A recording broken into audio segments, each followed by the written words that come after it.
ఒక ప్రజాప్రతినిధిగా ప్రజల ఆశీర్వాదంతో ముఖ్యంగా తెలంగాణ రైతాంగం అండగా నిలబడి ఒక జడ్పీటీసీగా శాసనమండలి సభ్యుడిగా శాసనసభ్యుడిగా పార్లమెంట్ సభ్యుడిగా ఈనాడు తెలంగాణ రాష్ట్రానికి అతి చిన్న వయసులో ముఖ్యమంత్రిగా అవకాశాన్ని ఇచ్చి ఆశీర్వదించిన లక్షలాది మంది తెలంగాణ రైతాంగానికి మనస్ఫూర్తిగా నేను కృతజ్ఞతలు తెలియజేస్తున్న మిత్రులారా మీకు అందరికీ తెలుసు ఈ తెలంగాణ గడ్డ మీద నుంచి ఆనాడు భూమి కోసం భుక్తి కోసం విముక్తి కోసం జరిగిన సాయుధ రైతాంగ పోరాటాలు మీకు తెలుసు ఆనాడు ఆదిలాబాదు అడవి బిడ్డలు రామ్జీ గోండు కొమరం భీం జల్ జమీన్ జంగల్ కోసం ఆనాడు అసూలు బాసిన విషయాలు తెలుసు ఈ తెలంగాణ మొత్తం ఈ తెలంగాణ చరిత్ర పుటల్ని ఒక్కసారి పరిశీలిస్తే భూమి చుట్టూనే మన పోరాటాలు భూమి చుట్టూతోనే మన త్యాగాలు భూమి చుట్టూతోనే మన జీవితాలు భూమితో బుడిపడ్డ జీవితం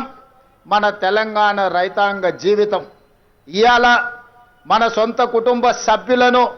ఎంత ప్రేమగా చూసుకుంటామో ఉన్న ఊరిని సొంత భూమిని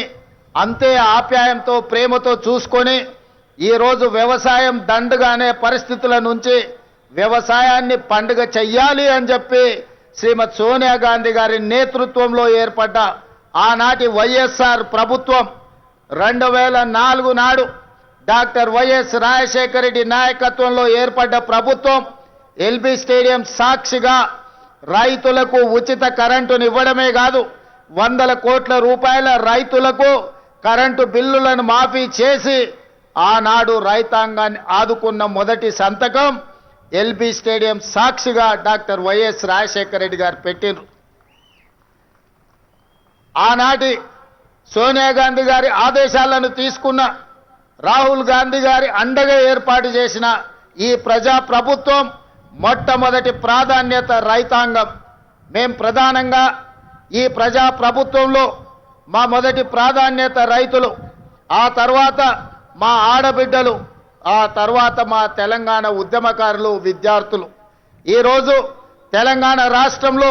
రైతుల గురించి చర్చించుకుంటే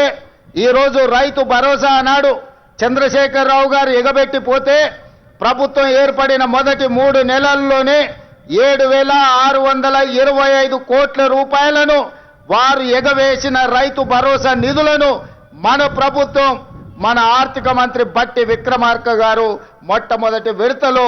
రైతు భరోసా నిధులను వేయడం జరిగింది ఇదే కాదు ఎన్నికలప్పుడు ప్రజలకు మాట ఇచ్చినాం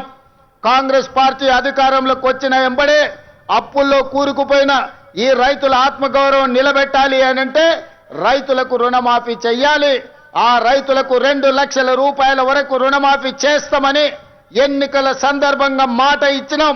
పార్లమెంట్ ఎన్నికల సందర్భంలో రైతాంగానికి వివరించినాం దాన్ని దృష్టిలో పెట్టుకొని మొదటి సంవత్సరంలోనే 25,35,964 మంది రైతులకు 20,617 కోట్ల రూపాయలు వాళ్ళ ఖాతాలో వేసి 2 లక్షల రూపాయల వరకు రైతుల మీద ఉన్న భారాన్ని